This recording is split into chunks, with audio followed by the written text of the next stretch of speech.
right, let's verify some more identities, shall we? Okay, so I've got a double angle, excuse me please, in this problem I got a double angle sine of 2 theta. I need to get rid of that 2 theta because my expression in the denominator is not a 2 theta, the right hand side is not a 2 theta, so let's start with the left hand side. I'm going to rewrite it, sine of 2 theta divided by 1 minus sine squared of theta. Now again, my first thought, I got to get rid of that. The good news is sine of 2 theta only has one formula, and it is 2 sine of theta times the cosine of theta, so we don't have to guess which one's the correct one to use, over 1 minus sine squared of theta. So that's double angle. Alright, the next thing I'm seeing is, okay, I've got a subtraction down here in the denominator. There is no subtraction over here, so somehow something happened to this minus. Also, I've got a tangent, so somewhere along the way I'm going to have a sine of theta over a cosine of theta to get tangent. So how about we use Pythagorean, because this is cosine squared of theta, right? So I have 2 sine of theta times the cosine of theta over the cosine squared of theta. Again, the explanation for that is we're using the Pythagorean, rarely write it all the way out, Pythagorean identity. Now if you like, you can go ahead and start canceling, but if you don't like, cosine squared of theta is just cosine of theta times cosine of theta, right?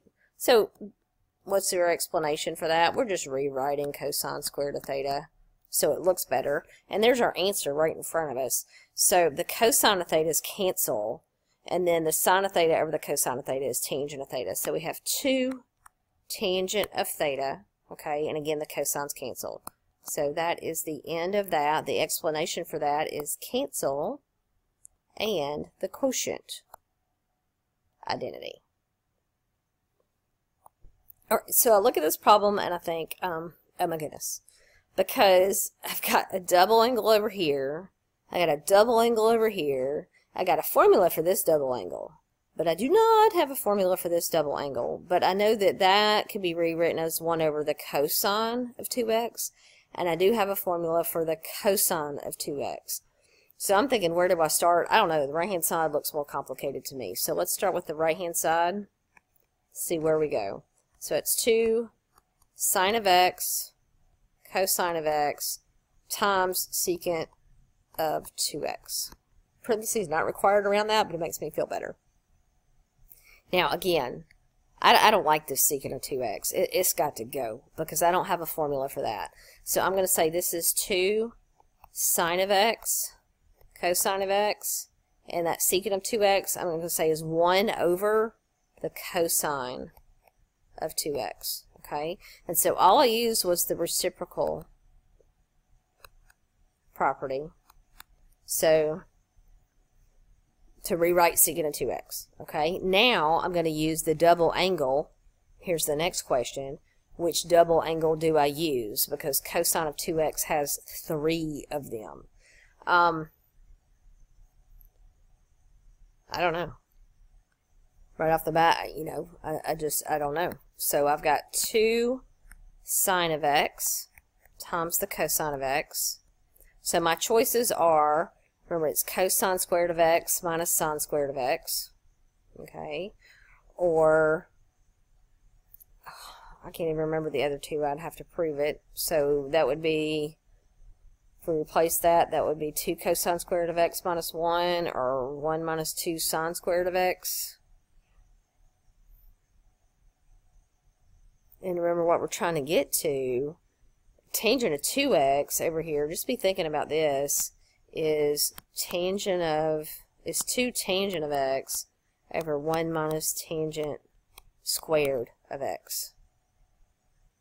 So we got a ways to go on this. It's hard to explain what I'm thinking right here. To make that a 2 tangent of x, I'm going to have to divide that by a cosine. Okay, and that's got to go away. So somehow I'm going to have to divide by a cosine squared. Alright, so maybe I need a cosine squared. So go look up your formula or reprove it for cosine of 2x. So we got 2 cosine squared of x minus 1. Okay. Now what? Now remember, my goal is to get to somewhere to this point, 2 tangent of x. So again, this has to be divided by a cosine or even a cosine squared. So what if we multiplied by, so watch this, and it's crazy, 2 sine of x times the cosine of x over 2 cosine squared of x minus 1. What if we multiply by 1 over cosine squared of x and 1 over cosine squared of x? Again, that's one of those crazy unity fractions. A crazy one. Okay, and again, my goal is just try to come up with this 2 tangent of x up here so I can call that tangent of 2x. And that'll do it, right? So let's make sure. Okay, so that gives me, and I'm multiplying this times this, which, so essentially that's just 2 sine of x cosine of x over cosine squared of x over, okay, now it's my denominator I'm dealing with, distribute. So it's going to be 2 cosine squared of x over cosine squared of x, then minus 1 over cosine squared of x. It's hard to see, but all I'm doing is distributing like that. Okay. Now over here, I'm going to do this in a different color so we can see what's going on without it being on top of all this. So in the numerator, okay, let me rewrite this so it's a little better. So I've got 2 sine of x cosine of x over cosine of x cosine of x, because it's squared. And in the denominator, we have 2 cosine squared of x over cosine of x minus 1 over cosine squared of x. It wasn't necessary to rewrite this line, but it was just such a mess that I wanted you to see it. Now, here, I don't have a description, but really all I did was multiply, or we use the distributive property. Okay, here I'm really just rewriting it. I rewrote cosine squared as cosine of x times cosine of x so you can really see what's going on. Okay, so this cosine and this cosine cancel, right? So again, a rewrite. That's really all that's happening. So the cosines cancel, and sine of x over sine of x is tangent of x. So I'm going to say that's 2 tangent of x. Okay, that's up here. Here, this cosine cancels one of those, so that's 2 cosine of x. Okay. Oh, no, it's not. No, it's not. I have a typo. That's a cosine squared of x right here, which makes me feel much better. So this cosine that I have written there is not there. Okay. All right, so let's try this again. So the cosine squareds cancel outright, minus, okay, 1 over cosine squared of x. I mean, what do I want to do with it? Remember, the goal ultimately is to get here. Okay, so 2 tangent of x, which we have on top. But right now in the denominator, I have 2 minus. Now this is cosecant squared. I'm sorry, secant squared. Would that help me at all?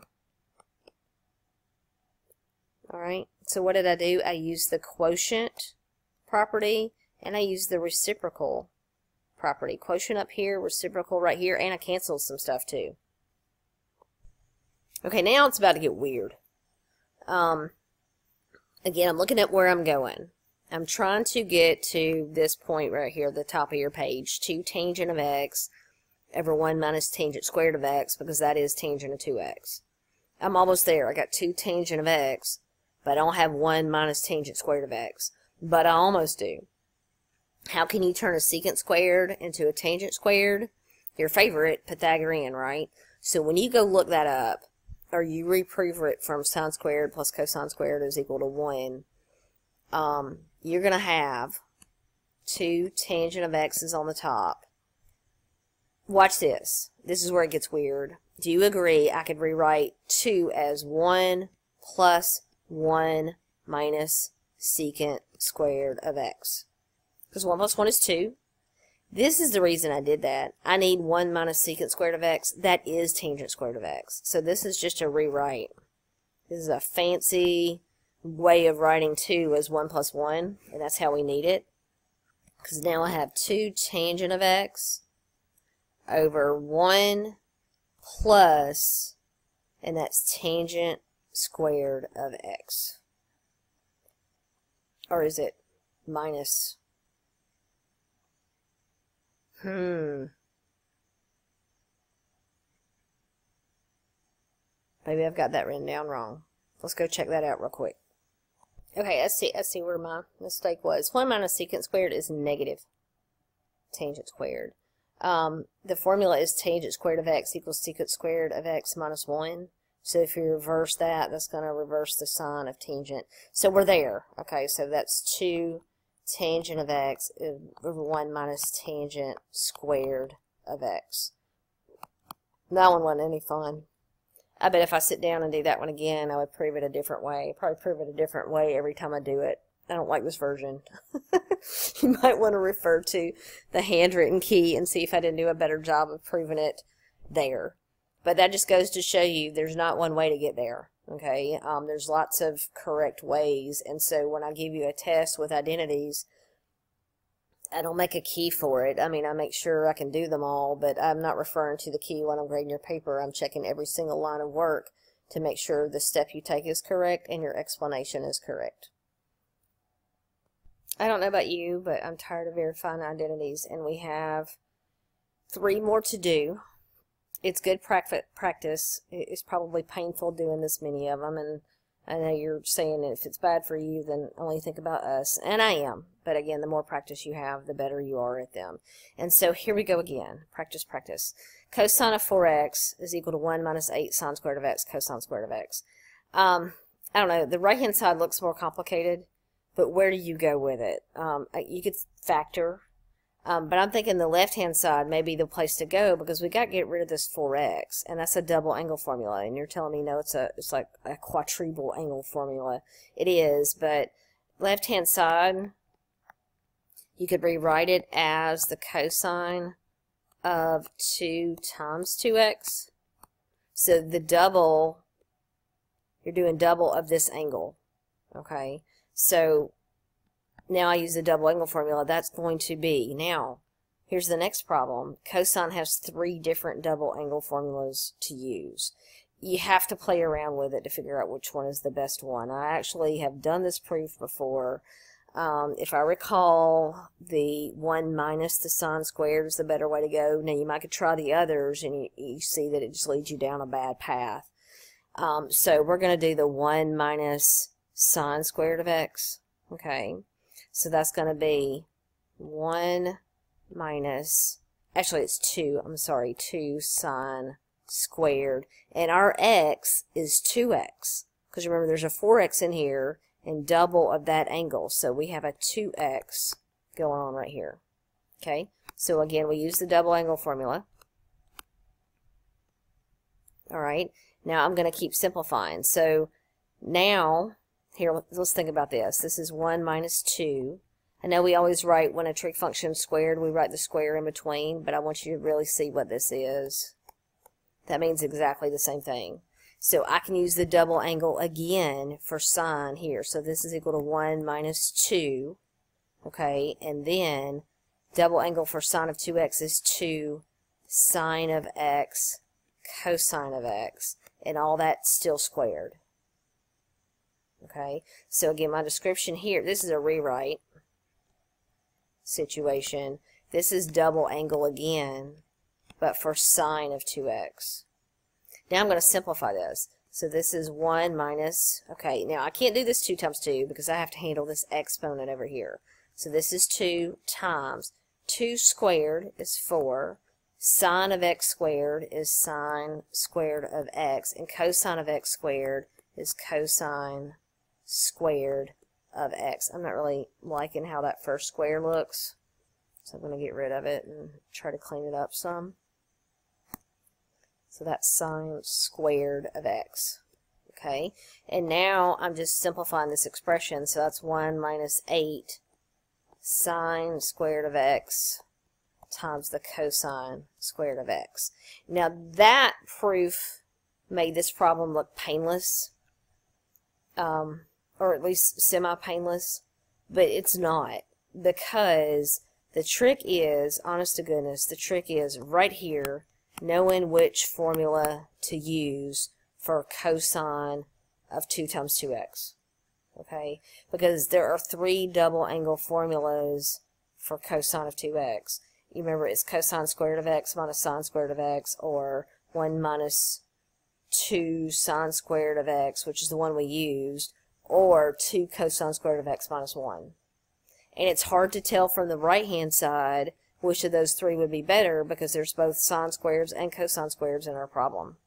So it's trial and error. Honest to goodness, it really is. This does not make for a good test question, because that's a middle of frustration right there. But it's a good send to the house question. It's one of those two that you may have to get up and leave and come back and visit.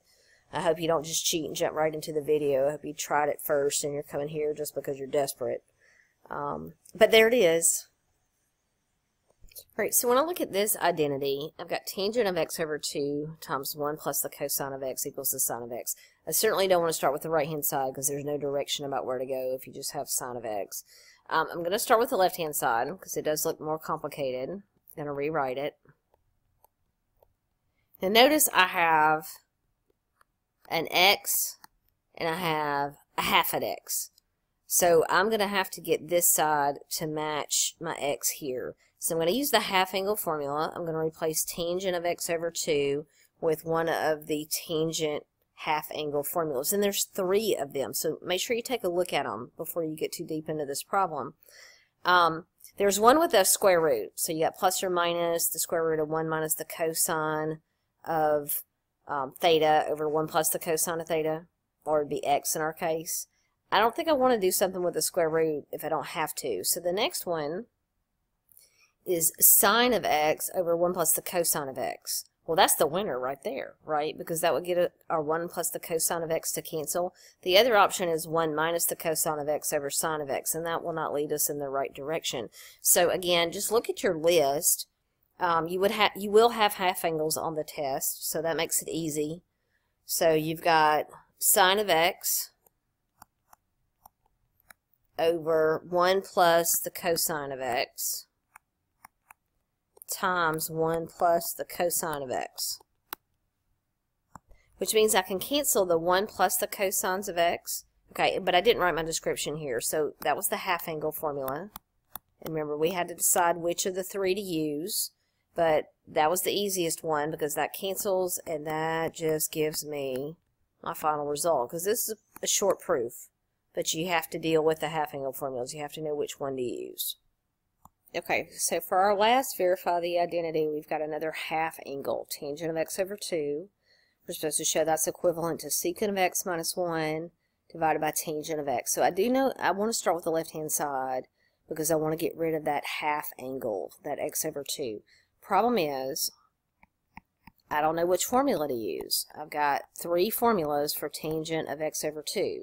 I've got, again, one with a square root in it, which has got a plus or minus. I'd like to avoid that altogether because there is no square root on the right-hand side of my identity.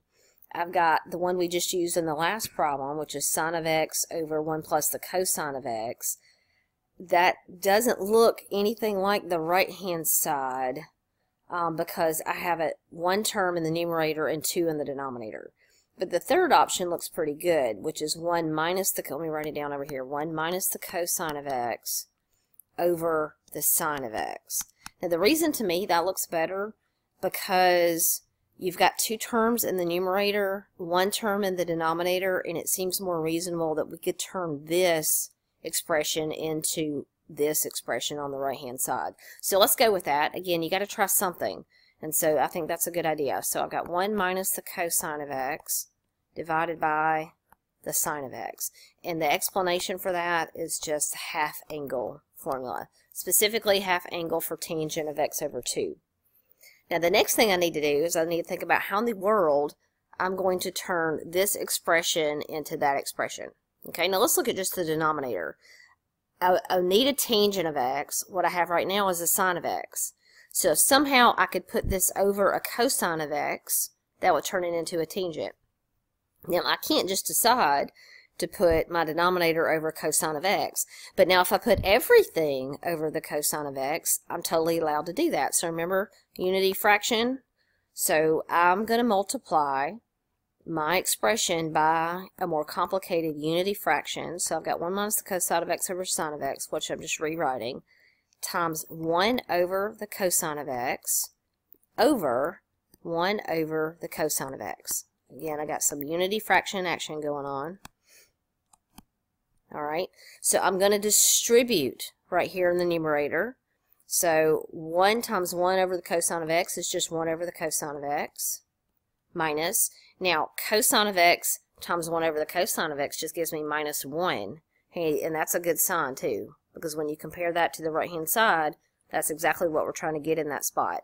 And then sine of x times 1 over the cosine of x is just that, sine of x over the cosine of x. So we use the distributive property there.